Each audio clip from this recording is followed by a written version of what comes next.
In this movie, we're going to have a look at material options and how they affect lighting. So, adjusting lighting settings for the lights themselves will affect how a light affects a layer. But as well as the light settings, material options for the layers themselves will determine how they accept the light. If you want to follow along, you can open up the Material Options AEP, which you can find in the Introduction to 3D folder. Now here we have our little comp where we have our characters on top of these cogwheels, and we have some quite intricate lighting set up. And when we were adjusting the lights, we noticed how difficult it is to see the lighting effects in Fast Draft. Same with Material Options. You really want to be able to work in full resolution, or at least adaptive resolution, in order to see the effects of the lights properly. You'll notice that the lights aren't anti-aliased, so it's hard to see things like soft shadows.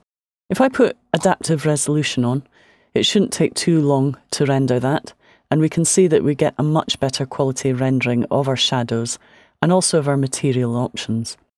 Now I'm working on a system that has a supported NVIDIA graphics card.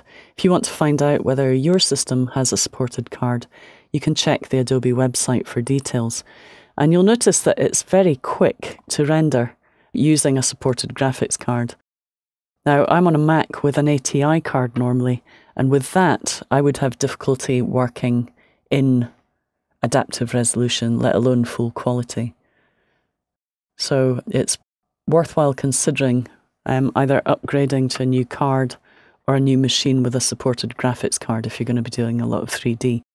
And this is adaptive resolution, so you can see it's still not perfect.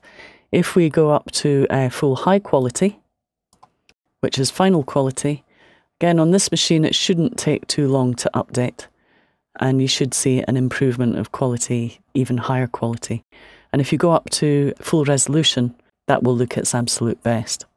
But for now, I'm not going to wait for that to update. We're just going to go to adaptive resolution and work in there.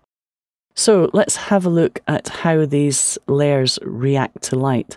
You'll notice that the floor layer is picking up light, but it's not really picking up any reflections. It's not reflective, whereas the cogs are. If I open up the cog settings, so I'm opening up the material options by double hitting the A key, and that opens up the geometry options, but also the material options. And you'll see that I've actually adjusted the reflection intensity on those. If I put that all the way up to 100, you'll notice it becomes extremely reflective. It darkens it down and makes it very, very reflective. I didn't want it that reflective, so I've put 50% reflection intensity. And when you have reflection intensity on, let's put that to 50 again, so change it back to 50. When you have reflection intensity on, you'll see that as well as accepting shadows, it accepts reflections of layers that have their reflection appearance switched on. So notice that this is switched off for the cog to appear in reflections, but if I select my characters, so if I select one of them, double hit the A key, you'll see in there I have appear in reflections switched on. So certain characters I want to appear in reflections, certain characters I don't.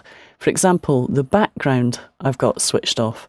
If I go into my material options for that and say appears in reflections, you'll notice now that the patterns from the background, if we just preview that, will appear in the reflections as well. You're starting to see a bit of colour from the background appearing in the reflective material.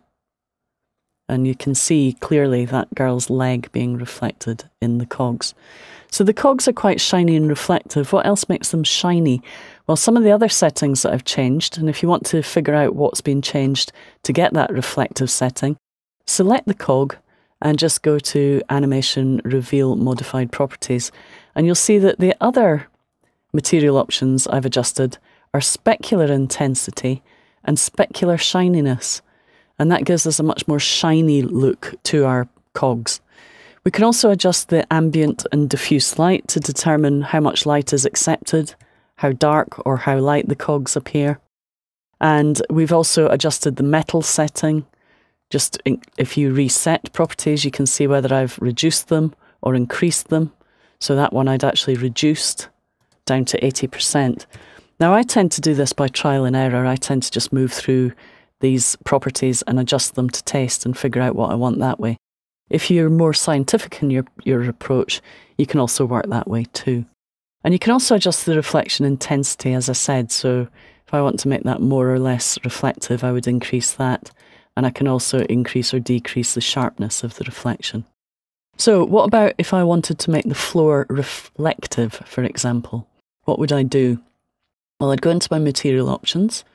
I'd make sure it accepts lights and shadows and appears in reflections. No, I don't want it to, so I'll switch that off. Whoops, I've got the wrong layer. Let's just select the floor layer. Okay, so yes, I would say I don't really want it to appear in reflections. Now, when I click on that initially, it changes so that it only appears in reflections, and you can see the reflections from the floor onto the edge of the cog.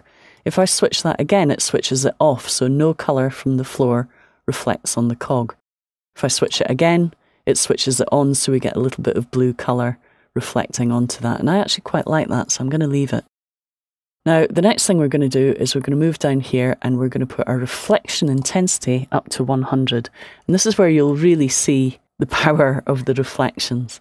Okay, a little bit too much for me, so let's go to 50%. And we've got a little bit of reflectivity now on the floor, so we've got a nice shiny floor. I'm going to bring the sharpness down to about 30%, and that gives us a much softer look. So we can go down maybe a little bit higher, maybe 40 or 50%, so we're getting a little bit more detail. And already just with that, it starts to make our floor look more shiny. But we can also increase the specular intensity, and that's going to increase these little highlights on the floor, which by having like intense highlights like that, it makes it look more shiny. And I can adjust the shininess setting as well, put that up or down. Putting it up will create darker areas and more contrast between dark and light. Now you'll notice if we have a look at this on 3rd resolution, with the standard ray trace settings, it looks okay, but not great. So what I want to do is show you a couple of tips on how to get this rendering with less noise. At the moment it has quite a lot of noise.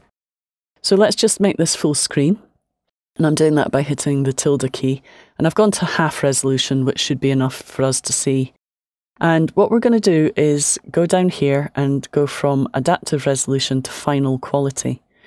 And with the standard settings, you're still going to get a little bit of noise in the reflections and any areas where you've got motion blur or depth of field, for example.